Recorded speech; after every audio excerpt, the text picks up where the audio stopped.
வணக்கம் நண்பர்களே. நம்ம ஏற்கனவே மேட்டர்ஸ்னால் என்னன்னு பார்த்தோம். இப்போ செப்பரேஷன் ஆஃப் மிக்சரை பற்றி பார்க்குறோம். செப்பரேஷன் டெக்னிக் யூஸ் கலவைகளை பிரித்தல். மிக்சரில் இருக்கிற காம்பவுண்டை ஃபிசிக்கல் மெத்தடில் பிரிக்கலாம். ஃபில்ட்ரேஷன் அதாவது வடிகட்டுதல் சொல்லுவோம். சாண்ட் ப்ளஸ் வாட்டர், இதை நம்ம என்ன பண்ணலாம்னா ஃபில்ட்ரு பேப்பர் வச்சு நம்ம கிளியராக வாட்டர் தனியாக பிரிச்சிடலாம். Used for solid plus liquid. Example sand from water, evaporation of அடுத்தது ஆவியாதல் பார்க்கலாம். இப்போ இதில் தனியாக நம்ம சாண்டு தனியாக பிரிக்கிறது தான் பார்த்திங்கன்னா ஃபில்ட்ரேஷன். எவாப்ரேஷன் அப்படிங்கிறது ஆவியாதல் அப்படின்னு சொல்கிறோம்.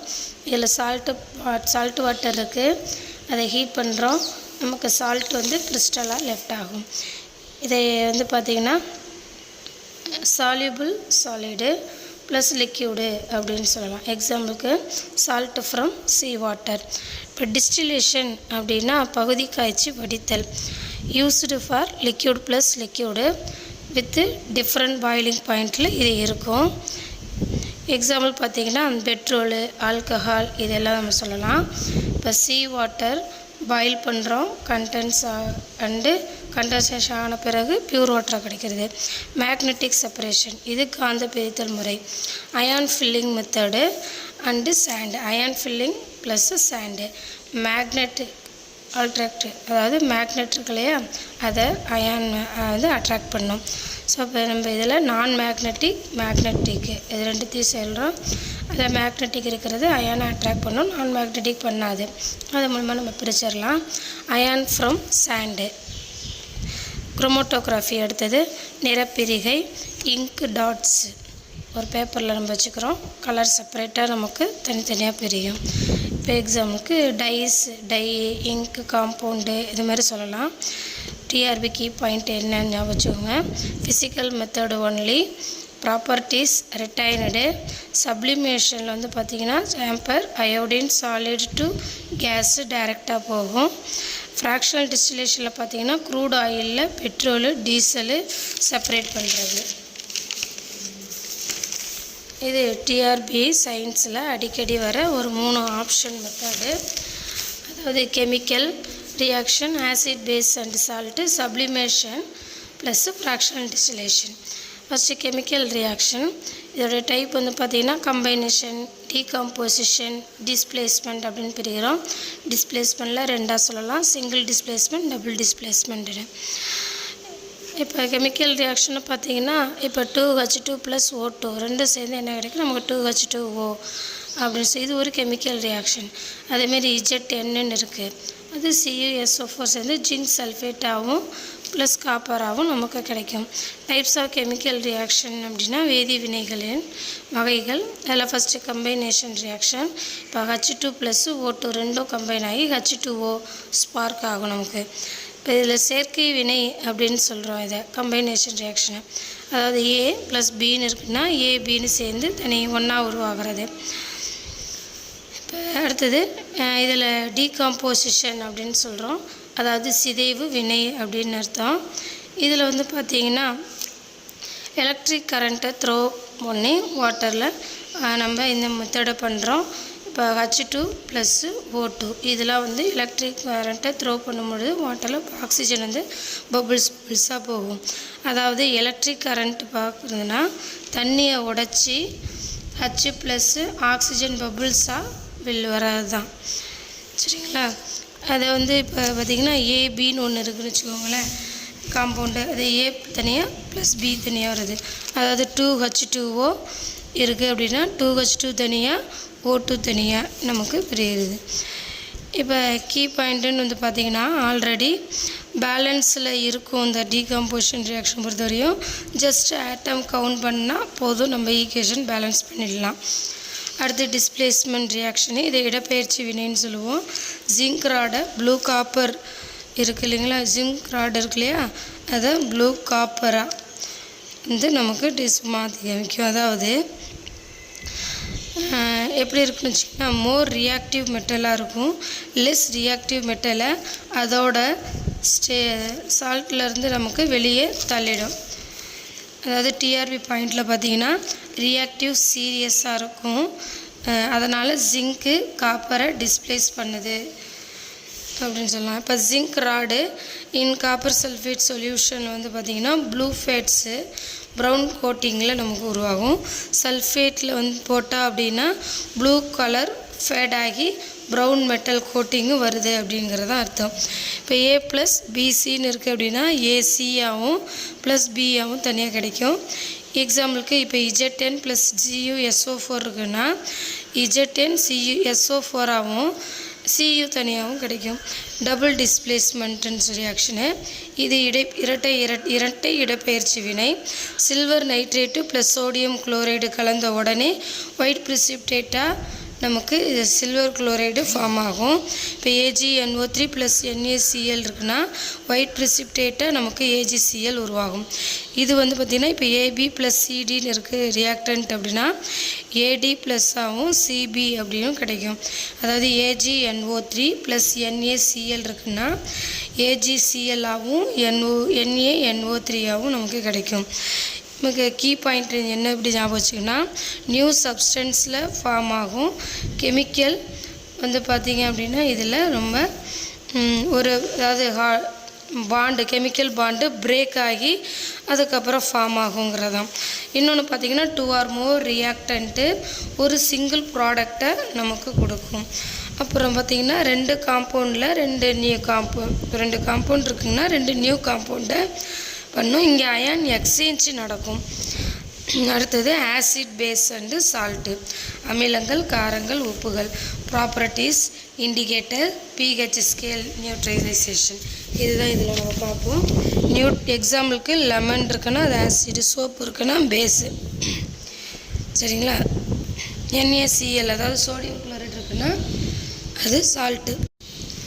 ஆசிட்னு பார்த்தீங்கன்னா அமிலங்கள் அதாவது ஷோர் டேஸ்ட்டில் புளிப்பு சுவையில் இருக்கும். இது டர்ன் ப்ளூ லிட்மஸ் ரெட்டு. எக்ஸாம்பிளுக்கு வந்து பார்த்திங்கன்னா lemon, HCl, vinegar. H+ ion புளிப்பை கொடுக்கும். பேஸில் காரங்கள் bitter taste turn red litmus blue. Example soap, NaOH baking soda அதாவது OH+ அயானை கொடுக்கும். சால்ட்டு இது பார்த்திங்கன்னா உப்புன்னு சொல்லுவோம். ஆசிட் ப்ளஸ் பேஸு சேர்ந்து சால்ட்டு ப்ளஸ் வாட்டராக இருக்கும். எக்ஸாம்பிள் சோடியம் குளோரைடு இது சமையல் உப்பு. அடுத்து Na2CO3. இப்போ பார்த்திங்கன்னா pH ஸ்கேலில் பார்க்கலாம். 0 to 14 வரையும் இருக்கும். அதில் 7 நியூட்ரலு, 0 to 6 வந்து அதாவது பிலோ 7 வந்து ஆசிடு, 8 to 14 above 7 பேஸு. இப்போ லெமன் ஜூஸ் இருக்குது அப்படின்னா அதோட pH 2, HCl இருக்குன்னா அதோட pH 1. பேஸில் பார்த்திங்கன்னா சோப்போட pH 10, NaOHோட pH 14. ரெட்டு வந்து பார்த்திங்கன்னா ஆசிடு, ப்ளூ வந்து பேஸு, க்ரீனு நியூட்ரலில் இருக்கும். நியூட்ரலைசேஷன் அடுத்தது அமிலக்கார நடுநிலையாக்கல். H+OH ரெண்டும் சேர்ந்து H2O இருக்கும். அதாவது எப்படி முதல்ல ஈக்குவேஷன் HCl ப்ளஸ்ஸு NaOH ரெண்டும் சேர்ந்து NaCl ஆகும் ப்ளஸ்ஸு H2O கிடைக்கிது நியூட்ரலு அப்படின்னு சொல்லலாம். வாட்டருக்கு வந்து பார்த்திங்கன்னா pH 7 சொல்லுவோம். இது வந்து ஒரு நியூட்ரல் பியூர் வாட்டராகவும் இருக்கும். H+OH ரெண்டும் சேர்ந்து H2O, Na+Cl ரெண்டும் சேர்ந்து NaCl. இந்த இது NaCl சால்ட்டு கிறிஸ்டலாக ஃபார்ம் ஆகும். TRP trick litmus test plus pH வேல்யூஸில் நல்லா ஞாபகம் வச்சுக்கோங்க. ஹீட்டு வெளியே வரும், அதனால் எக்ஸோதெர்மிக் ரியாக்ஷன். அடுத்து குரோமோட்டோகிராஃபி நிறப்பிரிகை. பேப்பர் ஸ்ட்ரிப்பில் வந்து இங்கு ஸ்பாட் வைக்கிறோம். சால்வெண்ட்டு மேலே ஏற ஏற இங்கு வெவ்வேறு கலரில் ஸ்கிரிப்ட் ஆகும். இதை எப்படி யூஸ் பண்ணுறோம்? இங்கு பிளான்ட் பிக்மெண்ட்டு டைஸ் இருக்கிற வெவ்வேறு நிறங்களை பிரிக்கிறதுக்கு யூஸ் பண்ணுறோம். டிஆர்பி பாயிண்ட்டில் ஸ்டேஷனரி ஃபேஸு பேப்பரில் நிலையாக இருக்குன்னு சொல்கிறது பேப்பரில். மொபைல் ஃபேஸ்னால் மூவ் ஆகிறது சால்வெண்ட்டு. அது டிஃப்ரெண்ட் பிக்மெண்ட்டு வெவ்வேறு தூரம் போகும். சப்ளிமேஷன் பதங்கமாதல். அதாவது சாலிடு காம்பவுண்டு எடுத்துக்கிறோம். அதாவது அயோடினை ஹீட் பண்ணால் நேராக லிக்யூட் ஆகாமல் வேப்பர் ஆகிறது. கோல்டு சர்ஃபேஸில் மறுபடியும் சாலிட்டாக கண்டென்ஸ் ஆகிறது. எக்ஸாம்பிள் டிஆர்பியில் கேட்குறது ஞாபகம் வச்சுக்கோங்க. Camphor, iodine, dry ice, naphthalene balls. Key point சாலிடில் கேஸ், சாலிட்லேருந்து கேஸாக போகும். சாலிட் டு லிக்யூடு ஸ்டேஜில் இல்லை. ஃப்ராக்ஷனல் டிஸ்டிலேஷன் பகுதி வடித்தல் அப்படின்னு சொல்கிறோம். அதாவது க்ரூட் ஆயிலை ஃபர்னன்ஸில் ஹீட் பண்ணுறோம். வேப்பர் ஃப்ராக்ஷனேட்டிங் காலமில் போகுது. மேலே போகுது. காலமில் வெவ்வேறு பாயிலிங் பாயிண்டில் இருக்கும். இதில் இப்படி இருக்கும்பொழுது அதில் ஃப்ராக்ஷனில் வெவ்வேறு உயரத்துக்கு கண்டென்ஸ் ஆகுது.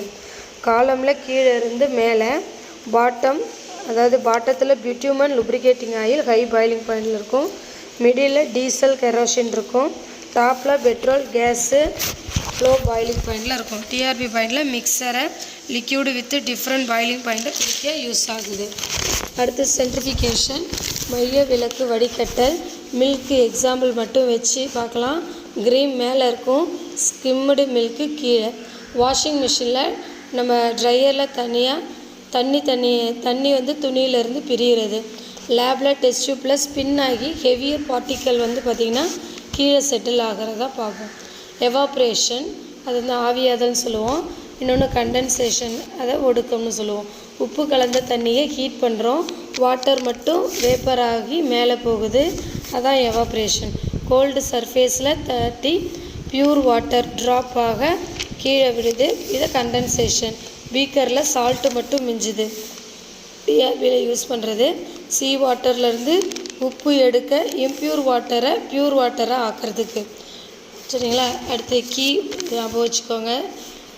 Evaporation liquid to gas, condensation gas to liquid. Balancing equation, வேதி சமன்பாடுகளை சமன் செய்கிறோம். H2 + O2 இருக்குது, இதுக்கு H2Oன்னு சொல்லுவோம். இதில் ஃபஸ்ட்டு நம்ம என்ன பண்ணால் ஆட்டத்தை கவுண்ட் பண்ணணும். ஹைட்ரஜன் 2 இருக்குது, ஆக்சிஜன் 2 இருக்குது. ரைட் சைடில் ஹைட்ரஜன் 2, ஆக்சிஜன் 2. இப்போ பேலன்ஸ் ஆக்சிஜனை பார்க்குறோம். இங்கே வந்து பார்த்திங்கன்னா O2 இருக்குது, O2க்கு வைக்கணும் 2 வைக்கணும், H2Oக்கு 2 வைக்கணும். அப்போ பேலன்ஸ் ஈக்குவேஷன்னா 2H2 + O2 2H2Oன்னு சொல்லணும், எழுதணும். ஃபைனல் செக்கு. லெஃப்ட் சைடில் ஹைட்ரஜன் 4 இருக்குது, ஆக்சிஜன் 2 இருக்குது. ரைட் சைடில் ஹைட்ரஜன் 4, ஆக்சிஜன் 2. இப்போ ஈக்குவேஷன் பேலன்ஸ் ஆகிடுச்சு. டிஆர்பி ட்ரிக்கில் முதல்ல மெட்டலு, கடைசியாக ஹைட்ரஜனையும் ஆக்சிஜனையும் பேலன்ஸ் பண்ணுங்கள். அடுத்து ப்ராக்டிஸ் கொடுக்குறேன். N2 + H2 இருக்குது, இதை NH3 அமோனியா ஃபார்மேஷனில் பார்க்குறோம். இப்போ ரியாக்டனில் பேலன்ஸ் ஆகலை. N2 + 3H2 ரியாக்டனில் போட்டால் தான் ப்ராடக்டில் 2NH3 நமக்கு கிடைக்கும். இது அடுத்து Fe + H2O, இது ரியாக்டண்ட்டு. ப்ராடக்டில் Fe3O4 + H2O. இங்கே ஈக்குவேஷன் வந்து பேலன்ஸ் ஆகலை. இது ஹேபர் ப்ராசஸில் யூஸ் ஆகுது. இது ஒரு எக்ஸோதெர்மிக் ரியாக்ஷன்னு சொல்லலாம்.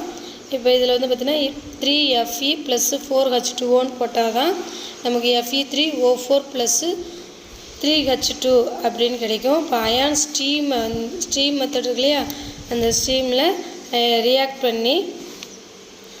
ரியாக்ட் ஆகி magnetic oxide plus hydrogen case தான் நமக்கு பண்ண முடியும். அடுத்து எக்ஸோதெர்மிக்கு எண்டோதெர்மிக் ரியாக்ஷனு. எக்ஸோனா வெப்ப உமிழ்வினை, எண்டோனா வெப்ப கொள்வினை. ப்ளஸ்ஸு ஹீட்டை இது ப்ரொடியூஸ் பண்ணி வச்சு, ஸோ ஹீட்டை வந்து ரிலீஸ் பண்ணிச்சுன்னா எக்ஸோ, ஹீட்டை அப்சர்வ் பண்ணிச்சுன்னா எண்டோ அப்படின்னு சொல்லலாம். இங்கே கம்பஷன், நியூட்ரலைசேஷன், ரெஸ்பிரேஷன் இது எல்லாமே நடக்கும். டிஆர்பி கீழே வச்சுக்கோங்க. எக்ஸோதெர்மிக்கு அப்படிங்கிறது CH4 + 2O2ன்னு இருக்குன்னா CO2 + 2H2Oன்னு இருக்கும். இங்கே ஹீட்டு வந்து பார்த்திங்க அப்படின்னா வெளியே போகுது, டெம்பரேச்சர் மேட்டரில் இருக்கக்கூடிய டெம்பரேச்சர் குறையும். ஸோ கம்பஷன், நியூட்ரலைசேஷன், ரெஸ்பிரேஷன் ரியாக்ஷன்னு சொல்லலாம். சரிங்களா? டிஆர்பி கீ ஞாபகம் வச்சுக்கோங்க. ஒற்றைப்படையில் ஆட்டம் இருந்தால் கோஎஃபிஷியன்ட்டு போட்டு ட்ரை பண்ணுங்கள். ப்ராடக்டில் ஹீட்டு எக்ஸோ, இந்த ரியாக்டரில் ஹீட்டு எண்டோ அப்படின்னு வச்சுக்கோங்க. எண்டோதெர்மிக்கு 6CO2 + 6H2O ரைட் சைடில் இருக்கணும். அதே மாதிரி 6H12O6 + 6O2 ஹீட்டு உள்ளே இழுக்குது, மேட்டரில் டெம்பரேச்சர் வந்து குறையுது, ஃபோட்டோசிந்தசிஸ் கோல்டு ஸ்பேக் ஆகுது. இதோட நமக்கு இந்த யூனிட் முடிஞ்சுது. தேங்க்யூ.